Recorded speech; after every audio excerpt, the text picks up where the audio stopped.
Het is maandag 21 oktober, de dag dat Ljouwert bijkomt van de brand in de binnenstad. Het is ook de dag dat Stendenhegen squallen onkundigen het dierlijk slachtoffer te betinken. En het is de dag dat deze tweet wol verstuurd is.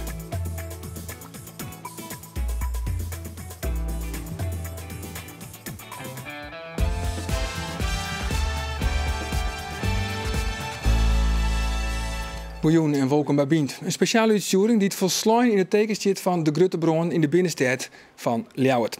Stuntenmiddag om 22:04 komt er een melding binnen van een uitslaande bron in modewinkel Hayarita Fashion.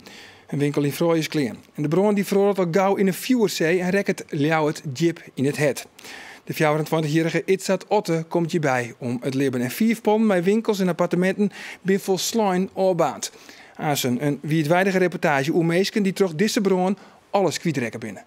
Het is heel onwerkelijk. Het is, alles wat je dus in de loop der jaren hebt opgespaard.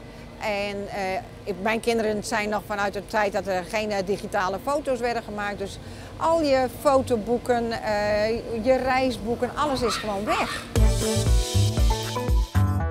We zullen verder praten over de bron. Aan tafel burgemeester Fred Kronen en bronwachtcommandant van de regio Friesland Johan Postma. Heren, welkom hier in de studio. Ja, om jou uit te zetten, meneer Kronen. Wat wie deze dag voor jou eigenlijk? Je bent wel waarom van vakantie uit Portugal. En dan deze dag, wat bood er Ja, in? ik had gelukkig vanuit Portugal al vanaf de eerste seconde alles kunnen volgen. Maar als je terugkomt in de stad, ik wilde er ook weer bij zijn, hè? Dus zo snel mogelijk terug. Maar dan merk je natuurlijk ook als je de mensen spreekt hoe diep de impact is geweest voor mensen. Ja, want wanneer jij die jou? Ik hoorde het eigenlijk in de eerste melding, want ik word altijd gebeld bij grote brand. En ik werd gebeld overigens door de omroep van bent u al onderweg naar de brand? Dus zaterdag om in de eerste minuten. Toch wel helemaal van het begin al? Ja, en toen wist ik vanaf de eerste minuten ook, heb ik natuurlijk mijn eigen mensen ook gebeld vanuit Portugal. Maar ook het werk is hier voortreffelijk gedaan door alle hulpdiensten. De wethouder, de lokale burgemeester Eckhart heeft het allemaal overgenomen. Alles is voortreffelijk gelopen. Maar ik kon het echt van minuut tot minuut volgen. Ik had daar gelukkig ook wifi, dus ik was helemaal voorzien. Je kon alles volgen, rechtstreeks de persconferentie die jullie uitzonden. Maar het is toch anders dan als je hier bent. Hè? Dus, Ja, maar hoe is dat? Want ik kan me steeds vaststellen, dan zit je in Portugal en dat is een prachtig land en het waar is fantastisch. Maar je wil hier natuurlijk gewoon bijwezen. Ja, maar daarom moet je natuurlijk eerst de avond afwachten wat gebeurt er precies. Ik had wel heel veel contacten, dus ik wist ook wel wat er gebeurde. Af en toe kon ik ook adviezen geven en omgekeerd. Maar mensen hebben het hier voortreffelijk gedaan. En dat gaf me ook weer een gerustgevoel. Ja, en een paar uur later heb ik natuurlijk besloten, ik ga terug, zodat ik vannacht hier terug kon komen. Ja, maar hing je ook gelijk van het begin al wel de omvang van de ramp in de gaten? Nou, je ziet meteen al een keer op keer die foto's en nieuwe beelden van nog meer vlammen, nog meer grote vlammen. Ik wist ook al vanaf een heel vroeg moment dat er mogelijk een slachtoffer zou zijn. En ja, dat is natuurlijk een doorslaggevend argument. Als er een dodelijk slachtoffer is en de impact die het heeft op al die mensen, familie in de eerste plaats. Dus dat is echt de allerbelangrijkste impact daar wil je daar gewoon bij zijn en dan wil je ook als burgemeester wil je gewoon je rol spelen. Ja. Postma, bronwachtcommandant van de regio Friesland. Je mag ik in de Gebouwenwest, de bronwacht in de Gebouwenwest. Hoe gaat het zo in zijn werk? Nou, in principe ben de eerste blusgroepen die doorkomen, we zijn in principe gewend om een binnenaanval te doen. Hè. Zeker omdat er nou nog melding weer dat er slachtoffers binnen zijn. En dan proberen we de meesten te redden, hè. Dat is de bedoeling. Uiteindelijk is dat wel is dat misleerd in de zin dat we het slachtoffer net bereiken kunnen. En we zijn ook gezien de gevaren die er zijn, instortende gebouwen, omvallende gevels, hebben we uiteindelijk besloten om toch op gruttere afstand te blussen. Ja, want hij je van het begin al een goede inschatting maken. Want ja, je zei het al, je had in die Gebouwenwest om te zien dat er nog mensen in wien. Eerst wie volgens mij de wiegen niet meer en pas later die blikken dat er toch nog in wie. Ja, dat wie op zich al heel duidelijk dat er wel nog in bin wie, want er is ook nog contact was met de centralist. Nou, er is uiteindelijk ook een slachtoffer van. Er is ook een hele dappere poging die om die man wel te vinden. Dat is uiteindelijk wel misleerd, omdat de brand gewoon al te vier uitwoksen weer. Want dat ga je ook op de beelden zien. Het weer vanaf het begin weer gewoon een hele felle brand. Het werd er altijd heel moeilijk weer voor de brandwacht om er echt goed jip in te komen. Maar het begon zo lies. Nou, het weer eigenlijk vanaf het begin weer het al gewoon een hele grote brand. In de zin dat zie ik op de eerste beeld. Hier weer al direct uitslaand en weer al een hele felle brand. En het is in die zin weer het vanaf het begin gewoon een hele grote brand al. Ja. Toen de eerste eenheden er kwamen. Ja, want uiteindelijk een slachtoffer, een 24-jarige jongeman, die het zelf contactopname, die het zelf de alarmcentrale het die bellen. Hoe dicht hij hem uiteindelijk in de buurt west van het slachtoffer? Nou, er is echt een, ik zou bijna zeggen, er is een hele voorname poging om toch bij die man te komen. Hè. Er is contact met de centralist van de meldkamer. Nou, die had een behoorlijk skof nog mee de betrokken man aan de lijn zitten. Mensen hebben echt de ultieme poging om toch bij die man te komen. Het is voor de mensen is het een hele frustrerende ervaring geweest. Want mensen ben eigenlijk jaren ben ze gewoon opgeleid om dit te doen. Wie oefenen daar ook op om mensen te redden. Nou, dus voor de mensen is het gewoon eigenlijk, het is een hele traumatische ervaring dat het net lukt is. Want het weer gewoon dusdanig gevaarlijk, het weer dusdanig heet, dat gewoon net, dat misleerd is. En dat is ook de reden dat die mensen, dat er heel veel emoties binnen het koos binnen. Omdat dat is uiteindelijk ons doel om mensen te redden en net om mensen te leren. Ja, maar ze hebben risico's naam. Ja. Te grote risico's, net als jou misschien wel? Nee, ik denk dat de professionele standaard er wel is. Mensen gaan hun uiterste best doen om de mensen te redden, maar wel binnen van wat menselijker is en wat professioneel verwacht je. Maar ze binnen op balken heen waarvan ze eigenlijk net wisten dat die op instorten stien, toch? Nee, maar ik denk dat er is in die zin wordt er altijd een inschatting gemaakt door de officier van het dienst en de bevelvoerder. En ik denk dat er in die zin wie mij en wie nimmer ik risico's dat er meesten te redden binnen. Ik denk dat mij ik van u verwacht, maar dat moet wel calculeerde risico's wezen. Want we hadden natuurlijk niks aan als we mensen van de brandwacht ek verliezen. Dat gebeurt ook vaker nog. Dus ik denk dat er gewoon een hele moedige inzet die is.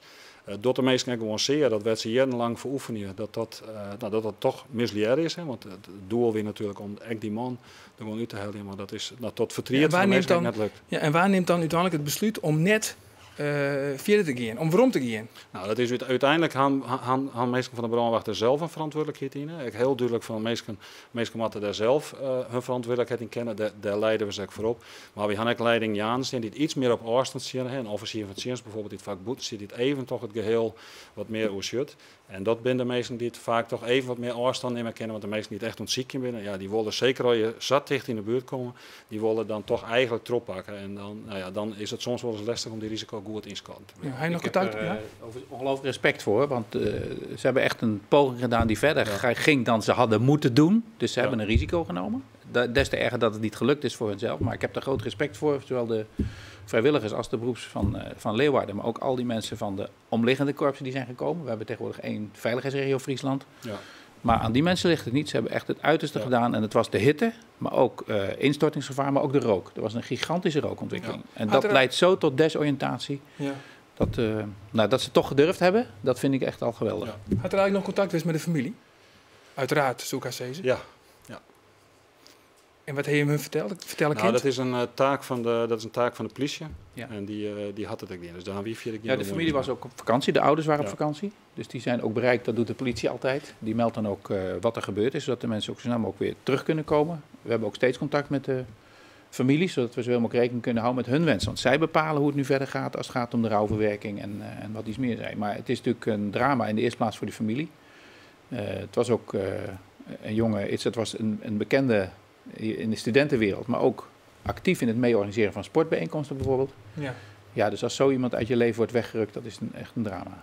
Ja. Wat sneun aan de eind van de familie met je begoen, maar en op het eigen misschien Lietsbrandsje is dus wordt een van de grootste naoorlogse branden in de historische binnenstad van Ljouwert. Dit we nog even zien hoe rap het vuur om hem heen griepte.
Ja, Postma, had het jou verrast eigenlijk dat het vuur zo gauw omheen griep? Ja, het is gewoon een hele felle brand geweest en dat is ook wel een van de redenen dat toen de eerste auto's omkwamen, toen werd het al een hele grote brand en ik had een hele felle brand. Ja, maar hoe koe het zo fel? Heb het echt te klein, omdat het natuurlijk een kleerwinkel weer? Nou, ik weet niet dat zo op dit moment gisteren werd op dit moment onderzoek die door de politie naar de oorzaak van de brand en daar ben ik wel heel nieuwsgierig naar. Ja, want er komt een extern bureau, waar ik was kronen, die zal daar onderzoek net van naar de bron. Wat zal er dan correct onderzocht worden? Nou, eigenlijk alles. Wat we altijd doen is natuurlijk dat de professionals zelf onderzoeken. De politie, de brandweer en ook mijn eigen gemeentelijk apparaat. Want dat moet je niet onderschatten hoeveel mensen er ook al meteen zaterdagavond actief waren om te kijken in de bevolkingsadministratie. Wie woonde daar? Maar dit hebben we iedereen extern onderzoek? Ja, maar iedereen doet zijn eigen onderzoek. Maar we zorgen ook dat er een extern onderzoek komt. Want je moet nooit je eigen vlees keuren als slager. Hè? Dus maar is dat standaard? Dat is eigenlijk standaard en zeker bij zoiets groots als dit. Maar we doen het zelfs bij kleinere dingen altijd een objectieve toets daarnaast. Want daar leer je meer van dat mensen zelf het alleen doen. Maar heb je dan misschien het gevoel dat er misschien iets net goed gaan is? Nou, eigenlijk helemaal niet. Het algemene beeld wat iedereen heeft is van, nou hier is wel het maximale gebeurd. Hè. Er moeten ambtenaren op het stadhuis zijn voor de telefoon, voor bevolkingsregister nagaan, mensen helpen voor in het hotel onderbrengen. Het ging allemaal op rolletjes en er waren vaak meer dan genoeg mensen om te helpen. GGD die mensen adviseert over ingeademde rook, wat je daarmee moet doen. Dus maar toch is het ook bepaalde mensen misschien wel een beetje hoe het mot kwam. Je bent toch echt verrast dat het zo gauw omheen griepte? Nou, de brand zelf, maar dat is natuurlijk altijd mogelijk. Maar als het gebeurt, en de brandweer was op tijd. Er was enorm veel ondersteuning uit de rest van de regio. Het was allemaal op tijd. Dus dan nog kan er iets misgaan. Maar de evaluatie zal altijd zien dat er nog klein dingetjes beter kunnen gaan. Maar we zouden nog niet weten wat. Maar laten we het onderzoek rustig plaatsvinden. Dat doen we altijd, je leert er altijd iets van. Ja, en is dat ook transparant? Wordt dat onderzoek wordt dat ook openbaar maken? Conclusies worden altijd openbaar gemaakt. En voor zover het geen invullen mensen gaat, wordt alles openbaar. Dat is altijd de gewoonte. Ja. Maar de insteek is eigenlijk van dat rapport misschien dat we direct van leren kunnen. Zeker, want ja, wat kun je hiervan leren? Ik weet het nog niet, want op de eerste hulpverlening is allemaal echt prima gegaan. Dat hoor je ook van alle kanten terug. Dat hoor ik ook terug van mensen waar ik zelf niet bij was. Dus daar heb ik alle vertrouwen in. Maar toch, misschien kun je er wat van leren. Ja, wat zullen we ervan leren kennen? Ja, ik denk dat er bij elke brand, het is toch een hele grote binnenstadsbrand geweest. Nou, die hebben we gelukkig net zo vaak. Vaak bleef het natuurlijk liets, omdat ik best al maatregelen nam binnen. We rukken in layout al van twee kanten uit. Dat betekent dat er heel hard twee spuiten binnen. En ik denk toch dat er ben zelfs al verzoeken vanuit het land om er gewoon van te leren. Hè. Omdat het toch unieke brand, dit is een unieke brand geweest. Maar het dreigt toch om echt wet erop te krijgen? Ja, dat is sowieso omdat het natuurlijk een heel diep pand is. Het is in de binnenstad, dus je kent het net van alle kanten. Bij het net in een industrieterrein weet je heel makkelijk van alle kanten erbij kennen. En dat betekent dat je gewoon met wat oren zwierigheden te maken had, dan ben je gewoon. Maar dat weet je? Ja, dat weet je. En dat is ook de reden dat er bijvoorbeeld in Ljouwert ook maatregelen nam binnen. Dat er bijvoorbeeld altijd twee auto's naar die binnenstad liet gaan. Want de essentie, uw strategie is gewoon om het in de kiem te smoren. Om het zo hard mogelijk bij te wezen. Maar waarom komt dan bijvoorbeeld wel die crashtender van de Vleerbasis? Dat is een heel groot voertuig. Nou ja, dan weet je, die kan daar nooit manoeuvreren. Nee, die kan er net manoeuvreren, maar die kan wel een heleboel wetter in één keer opsmitten. Dus het is in die zin, het is altijd een afweging van de manoeuvreerbaarheid. Het zijn over de enorme hoeveelheid wetter die het zo'n boord heeft. En in die zin, dit vregen om wetter. Het is ook een crashtender is ook een auto die het wetter heel via voetsmieten kan. Maar heeft er dan misschien toch een beetje sprake geweest van, misschien wel een beetje paniek? Van, we moeten die crashtender maar komen? Nee, er is net sprake geweest van paniek in de zin dat het voor mij een weloverwogen actie is om die crashtender in te zetten. Het aanbod leidt er sowieso altijd van de Vleerbasis Ljouwert dat als we ze nedergaan en het kind vanuit hun taak, dan willen ze die graag ter beschikking stellen. Dat hebben we in het verleden daar ook wel eens mee te krijgen. Gewoon. En wat dat betreft is je beter mij verlegen geldt in dit geval dan onverlegen. Dus het past net. Nou ja, het past in die zin, maar dat geldt ook voor je eigen auto's. Je moet in dit soort binnenstadsbranden, maar je altijd heel goed zien van hebben we de ruimte en heel goed nadenken over de logistiek. En in die zin, ik vind, we hebben bijvoorbeeld binnen complete pelotons binnen de kamer. Dus dat betekent een heleboel auto's niet één keer. Die ben ik gestationeerd op de kazerne van Ljouwert. En vanuit Ljouwert, deze keer vind ik echt op een hele mooie manier gaan. Daar gaan ze alle auto's gewoon heen en weer rijden, heel goed onrijden via welke route. Want zet in een auto verkeerd deel en dan is de hele binnenstad onbreekbaar voor de oren auto's. Dus in die zin, vanaf de eerste seconde was ook al het beleid heel zichtbaar aan twee kanten van het pand gaan blussen. Dus niet alleen aan de kelderskant, maar ook aan de poststraat. Dus het was in één klap al duidelijk hoe groot het was en dat aan alle kanten werd ingevlogen om te blussen. Maar het zijn diepe panden, het is een groot gebied. Ja. Maar achteraf, jongen, kun je dan zeggen dat deze winter misschien wel net veilig binnen? Daar is geen sprake van, want dit soort binnensteden heb je overal. We hebben ook een brand gehad waar was je nog brandweercommandant in 2007. tegenover de Jacobijnenkerk, de grote kerk. Nou, dat bleek gelukkig alleen maar tot die kamer beperkt. Maar ook toen waren we doodsbang dat het zou kunnen overslaan naar andere panden. Dus ook maar toen wanneer is de pand dan voor het laatst gecontroleerd?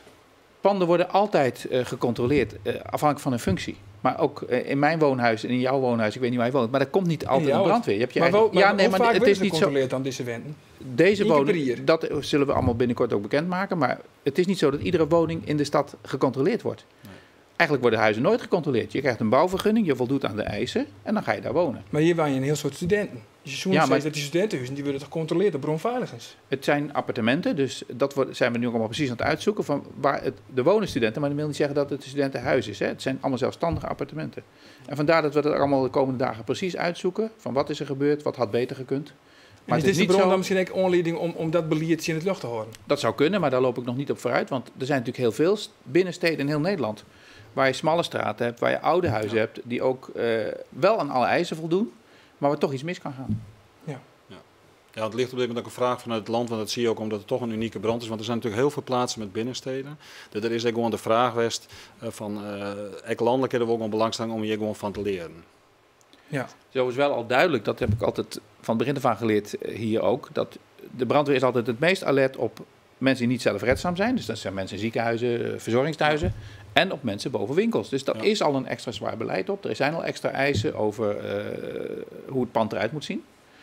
Maar het is niet zo dat je elk appartement een permanente controle op kunt houden of hoeft te houden. Nog van de wet, maar ook dat kan niet altijd zinvol zijn. Nee, maar komen er wel in het vervolg nou extra controles? Dat gaan we allemaal bekijken. Maar wat denk je jou?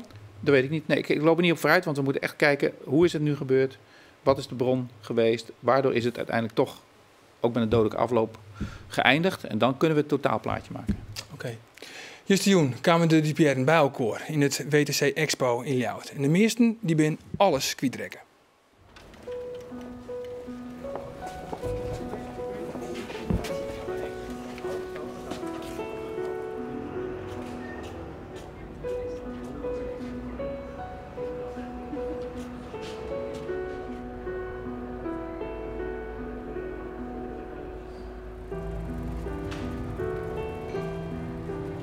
Het onnozele bij mij is dat ik dus niet gelijk terug ben gegaan en bijvoorbeeld de katten heb gepakt. Maar eerst ook nog zoiets had van, nou ja, even kijken en dan ga ik dan in de douche. En alleen toen kwam de politie onmiddellijk om mij weg te slepen. Die zei van, u had er al lang uit moeten zijn. Ik zei, ja nee, ik ga er niet uit, ik moet mijn katten ophalen. Ja, nee, komt er niet weer in. En dan heb je eerst nog zoiets van, ja, die hallo, mijn katten zijn boven. Maar nee, en die meneer deed het met de beste bedoelingen. Alleen dat heb je dus zelf niet in de gaten op dat moment.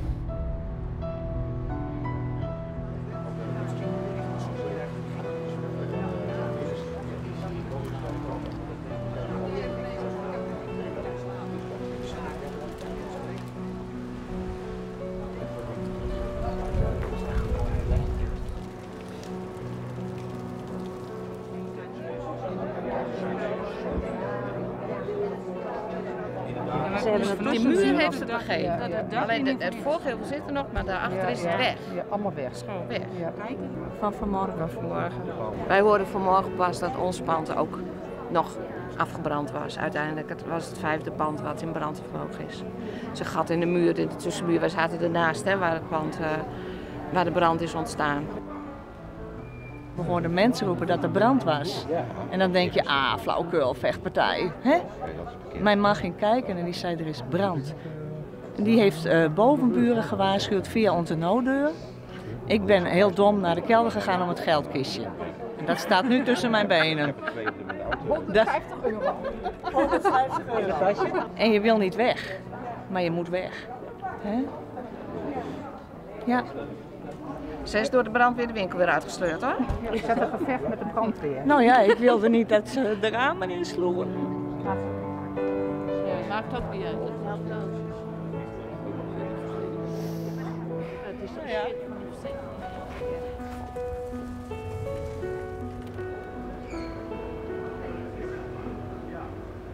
We zitten thuis voor het raam en we hoorden buiten heel hard schreeuwen van brand. En toen heb ik het raam omdiend en toen heb ik zoen. En toen weer rook, dus we zoiets van we moeten maar, we denken dat we wel weg moeten. En toen hebben we eigenlijk de jas aangetrokken en zijn we naar beneden gegaan.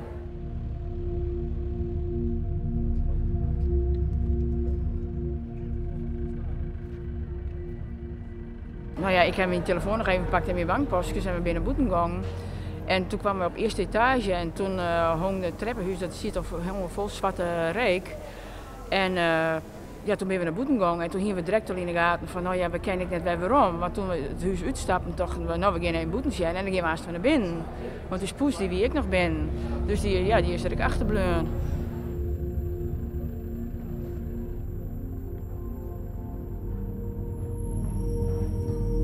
Wat mij vannacht het meeste het sloeg was dat wij hoorden dat die jongen overleden was. En dat we gewoon ontzettend mazzel gehad hebben dat we op tijd het pand uit konden zijn. Anders hadden wij misschien ook niet overleefd. Omdat het zo snel vol rook stond. En we gewoon echt mazzel gehad hebben dat mensen zo hard gebeld hebben en riepen. Anders dan hadden wij het veel later gemerkt en dan hadden wij waarschijnlijk het pand niet uitgekund. Door de rookontwikkeling die zich van onderaf het pand naar boven ging. En wij hebben het bovenste appartement. En dan sta je op het dak en dan kun je niks. Dus dat is wat mij vannacht heel erg zo van wow, ik heb het overleefd.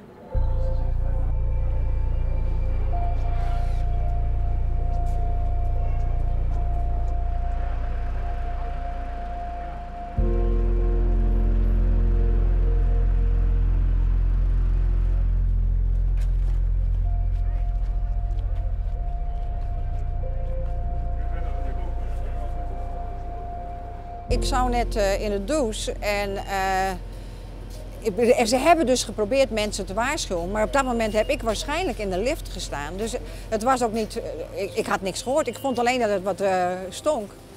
En terwijl ik me zou gaan uitkleden in de slaapkamer dacht ik van wat is de lawaai in die straat. En zo loop, en mijn slaapkamer was aan de achterkant. Zo doe ik het balkondeur open. En kijk over het balkon heen en toen staan de benedenburen te waarschuwen van je moet eruit komen, want er is brand bij de bij de buren.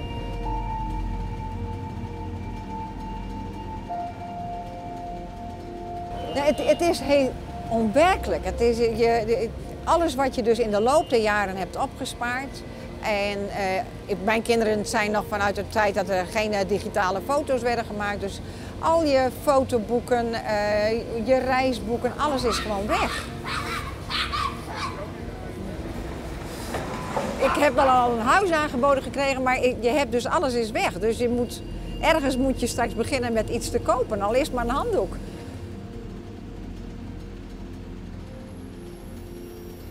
Ook het gewone leven gaat door. Voor ons wel, hè. Ik bedoel, maar er is ook een slachtoffer. En ik denk als je daarbij stilstaat, dan breekt je hart helemaal.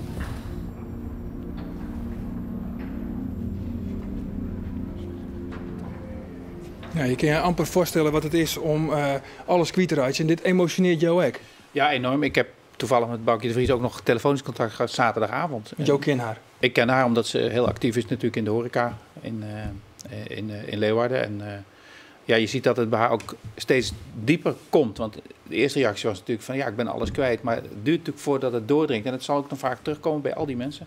Ja. En natuurlijk inderdaad het meest bij het slachtoffer. Maar mensen zijn tegelijkertijd ook nuchter en willen ook vooruit. En veel mensen kunnen zelf weer een plek vinden om te slapen. Dus niet iedereen hoeft in het hotel te slapen. Want dat zie je ook altijd. Mensen willen het liefst zelf regelen hoe het verder gaat. Natuurlijk met steun, maar liever van vrienden, familie. Maar wij zijn er om als vangnet te zorgen dat iedereen ook hulp krijgt. Ja, hier zijn vangnet, dat is 058. Want intussen kan ons elke verwoed initiatiefneemster van de helpactie van de DPR van de bron. Want daar wiest de hele snunte nacht wiest al bij de bron. Ja. Ja, wat is er daar? Verslag geven voor Suksewat. En de meest up-to-date informatie doorgeven, zodat iedereen... Via Twitter. Voor de mensen die het net weten, dat is een Twitter-medium, hè? Ja, Twitter en Facebook, ja. Ja. En wanneer hiest je in de gaten van, ja, je matte wel wat mooi? Je zit in de adrenalinekick die nacht zelf. En de volgende dag sta je een beetje daas, of ik zat een beetje daas voor me uit te staren. En Marijke Roskam die twitterde op een gegeven moment van... kunnen we niet wat doen? Een soort inzamelingsactie. En daar ben ik acuut op aangehaakt. Marijke Roskam, journaliste? Ja, precies. En dat hebben we ook gisteren direct opgezet voor zo... contact gezocht met de gemeente, met hulpinstanties, locaties. Kijken wat op korte termijn mogelijk is. Hoe doe je dat dan? Hoe? inventariseren. Facebook, Twitter werd opgezet. We vonden iemand die een website wilde bouwen. Op een gegeven moment iemand die zei van ik heb een logo voor jullie gemaakt. En de contacten lopen nu via Marijke Roskam.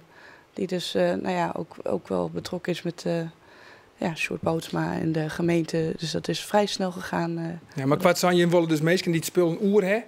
Dat kunnen ze dan aanbieden aan de Duitsberen van de bron. Ja, precies. Ja. Is er een soort respons op? Heel veel. Echt enorm veel. Wat krijg je hem al hier aanbieden? Kleding, witgoed, laptops, telefoontjes. Ja, maar dat het nou ook, hè? Want dit zijn ongeveer dit zijn tweets die binnenkomen en die voorbij komen. Ja. Een eenpersoons dekbed. Ja. En zelfs een benefietconcert willen ze organiseren. Ja. Maar wat komt er bij hem al hier binnen? Het is gewoon ontzettend veel. En we zitten heel erg... zaten we ook vandaag van... Dit hadden we nooit verwacht, dat er zoveel reacties op zouden komen. Hoe dat te stroomlijnen en hoe het uiteindelijk goed bij de slachtoffers te laten komen. En dat gaat de komende weken nog wel even verder, denk ik. Ja, Krone, wat vind je van zo'n initiatief? Ik vind het mooiste van mensen willen veel zelf doen. Mensen zijn ook verzekerd. Maar het is toch verschrikkelijk. Dus als er dan zo'n gebaar is van andere mensen die zeggen ik help jullie. Dat is al 80% van het succes. En dan aan het eind 20% is ook gaat het slagen. Heb je een ijskast nodig dat je die krijgt. Want natuurlijk... Het is gewoon het gebaar, maar ook het feitelijk dat mensen geholpen worden. Want je moet zoveel dingen doen. Wat Boukje de Vries zei, een handdoek. Ja, hoe simpel kan het zijn? Maar als je ervoor staat en je moet het allemaal gaan halen, je moet het allemaal kopen. Dus het eerste is dat mensen weer een plekje krijgen waar ze kunnen wonen. En dat ze dan bij jullie de hulp krijgen. En niet dat allemaal alleen hoeven te doen. Ik denk dat dat een dubbel warm gevoel geeft. Je hebt de spullen en je bent geholpen. Ja. En wat betekent het voor jou het eigenlijk? Voor, de Meanskip, het toverwoord eigenlijk van de laatste week. Ja, dat is natuurlijk... Ja, is het toeval of niet? Het woord Meanskip bestaat al heel lang natuurlijk in Friesland. Dat je samen dingen doet. Hè. Wij spreken eeuwen geleden samen te vechten tegen het zeewater en de dijken bouwen. Maar ook samen voor elkaar zorgen. En dat is denk ik waar we allemaal in deze tijd behoefte aan hebben. Dat je niet alleen kijkt naar de overheid en niet alleen ook de markt moet het maar doen. Had je maar moeten verzekeren. Maar het moet uit 3 kanten komen. En dit is het belangrijkste. Dat mensen elkaar helpen. Ja, en dat is eigenlijk ook het principe waarvan, laat ik dan toch maar zeggen, de jury van de Culturele Hoofdstad in november al heeft gezegd. Daarom gaan jullie naar de tweede ronde. En zelfs heeft gezegd, nu zijn we de winnaar. Omdat we dat participatie, mensen zelf betrekken bij cultuur, bij Europa. Dat is Meanskip. En dat hebben ze dus letterlijk in het juryrapport bovenaan gezet. Nou, en dan komt het hier spontaan ook nog naar voren. Dus viel dat extra, Elke? Nee, je doet wat je doet. Het is vanuit de machteloosheid ook enigszins van zaterdagnacht. Je staat erbij, je kijkt ernaar. En wel het verslaggever erbij natuurlijk. Maar je kan verder niks doen. En het vertrouwen ligt dan ook bij de hulpverleners. Dit is een manier waarop we kunnen helpen. Er wordt ook woonruimte aangeboden. Er zaten ook een aantal studenten in natuurlijk. Die zijn over het algemeen slecht verzekerd. Of niet. Dus op die manier proberen we ook gewoon mensen zo snel mogelijk een hart onder de riem te steken. Wat kist er slachtoffers? Boukje ook onder andere is wel prominent. Ik ken in Leeuwarden en ik ken aardig wat bekenden, laat ik het zo zeggen. En had ik nou bijvoorbeeld een bankstel oer, hè? Waar moet ik dat dan ken bij maatje? Dat kan je via de website www.058helpt.nl kan je dat ons toezenden met een mailbericht op een formulier. Ja. Oké, nou we zullen het nice volg je op een voet. Thanks voor je komst. Nog één hele korte vraag, want wanneer kunnen we beginnen met de wederopbouw? Nou, we moeten eerst technisch uitzoeken, want de panden zijn allemaal heel slecht natuurlijk. Want je hebt 4 zijmuren voor achtergevel en daartussen is niks meer. Dus het lijkt echt op een kaartenhuis. En die panden kunnen elkaar ook beïnvloeden. Dus er moet nu eerst veiligheid. Nou, laten we hopen hoe sneller hoe beter. Maar het zijn ook panden van verschillende eigenaren. De verzekering speelt een rol. Wij moeten natuurlijk, en we zullen zoveel mogelijk ondersteuning bieden. Maar het is altijd ingewikkelder dan je denkt. En inschatting is moeilijk? Moeilijk te zeggen. Maar 1 en 2 hier? Maar zo snel mogelijk. Dat is mooi. En Safir, mooi. Dan ben we er weer. Dan bij een gewone uitsturing van Bient. Nou, daar is een keer nog Sjenheid Frieske Nijs in Joet. Dag.